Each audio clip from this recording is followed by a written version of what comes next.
লাপা শাকের প্যালকাটা আমার হয়ে যাবে।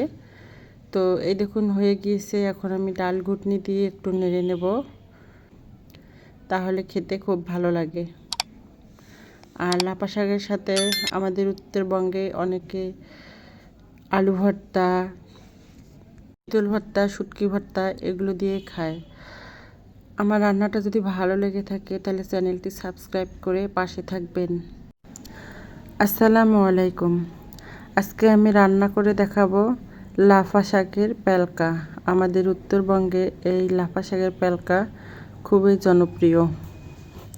তো আমি এই যে লাফা শাক তুলে নিয়েছি। আর লাফা শাকগুলো তুলে নেওয়ার পর ভালোভাবে ধুয়ে নিয়েছি।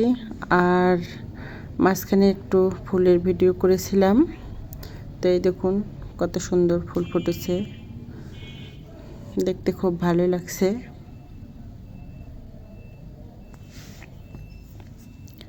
তো লাফা শাকগুলো ছোট ছোট করে কেটে নিয়েছি।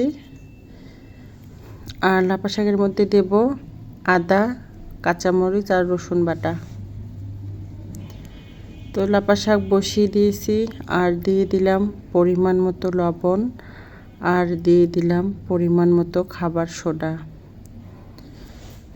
আর লাফা শাক প্যালকা রান্নার সময় খাবার সোডাটা অবশ্যই লাগবে।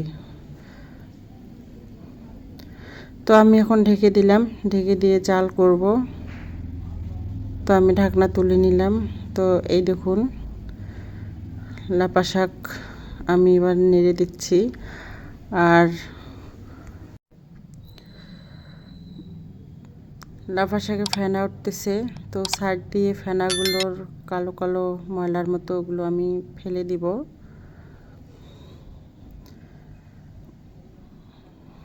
তো আমি আবারও ঢেকে দিলাম। কিছুক্ষণ পর আবারও আমি ঢাকনা তুলে নিলাম।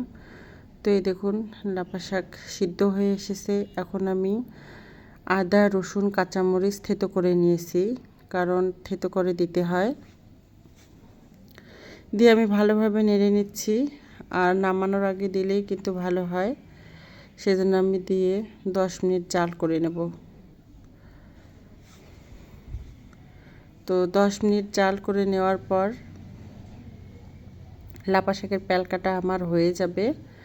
তো এই দেখুন হয়ে গিয়েছে। এখন আমি ডাল ঘুটনি দিয়ে একটু নেড়ে নেব। ডাল ঘুটনি দিয়ে নেড়ে নিলে খুব ভালোভাবে ডালগুলো একটু ভেঙে ভেঙে যাবে আর পিছলা পিছলা টাইপের হবে, তাহলে খেতে খুব ভালো লাগে। আর লাফা শাকের সাথে আমাদের উত্তরবঙ্গে অনেকে আলু ভর্তা, তেঁতুল ভর্তা, শুটকি ভর্তা এগুলো দিয়ে খায়। আমার রান্নাটা যদি ভালো লেগে থাকে তাহলে চ্যানেলটি সাবস্ক্রাইব করে পাশে থাকবেন।